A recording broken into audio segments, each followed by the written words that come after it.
Hi everyone and welcome to today's quick fix. Today I've been asked what are the best base colours for mixing greens? Well, I think that's a brilliant question because when I talk about painting flowers, which we do an awful lot of on this channel, I always say there's no one green in nature, and it's very important to mix up your greens, but you might only have one actual green in your palette. The most useful common green to have in watercolour is sap green, in my opinion. But today we're going to look at how we can mix all sorts. And if you're also interested in more about mixing colours, go to my Watercolour Painting for Beginners playlist and you will find a number of mixing tutorials and colour mixing tutorials. But for today's quick fix, we're looking at green, and it may be no mystery to you that if you mix blue and yellow, you will come up with a shade of green. However, with watercolour, there's a little bit more to it.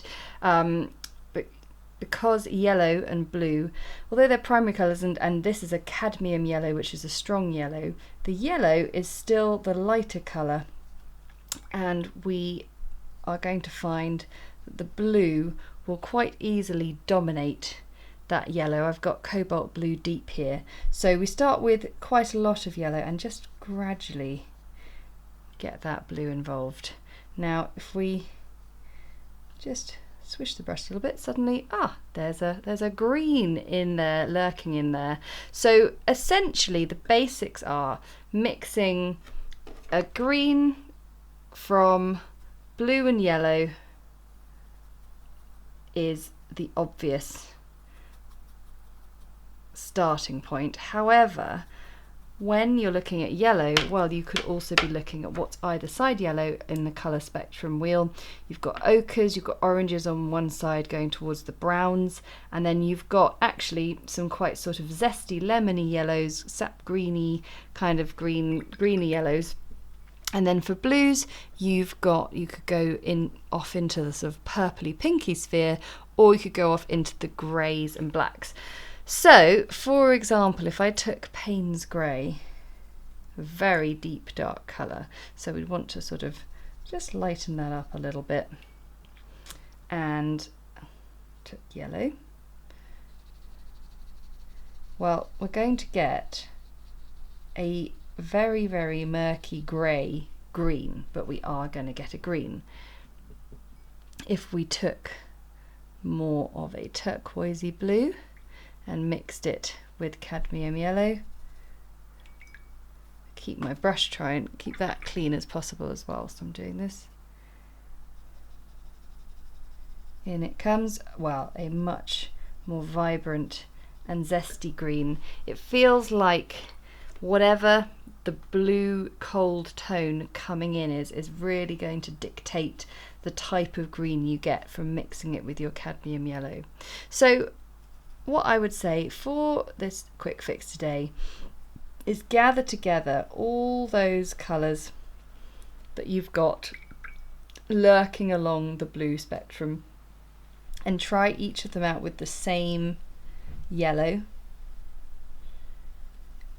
and see what you come up with, and then try them all out with the same ochre. So let's see, cobalt blue deep up here. We had that to begin with. Cleaning off my brush as I go. Let's get yellow ochre involved. Let's see what happens.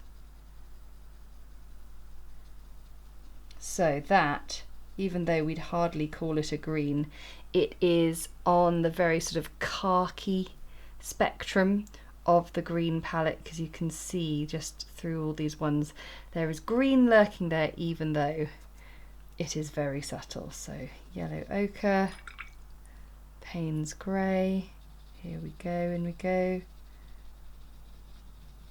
Again, doesn't feel like a green any of us really know very well, but I tell you, it's there, it's on the spectrum.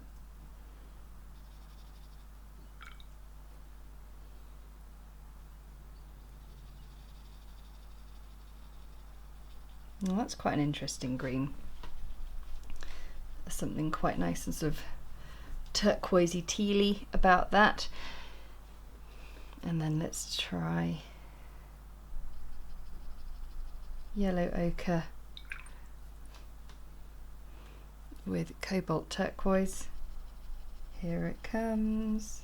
This is just how I like to do it.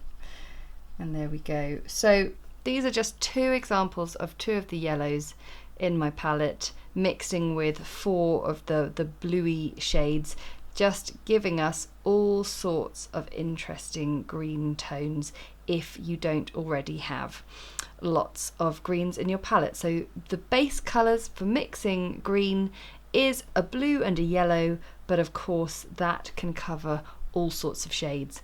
Thanks so much for watching this quick fix, and I'll see you again next time.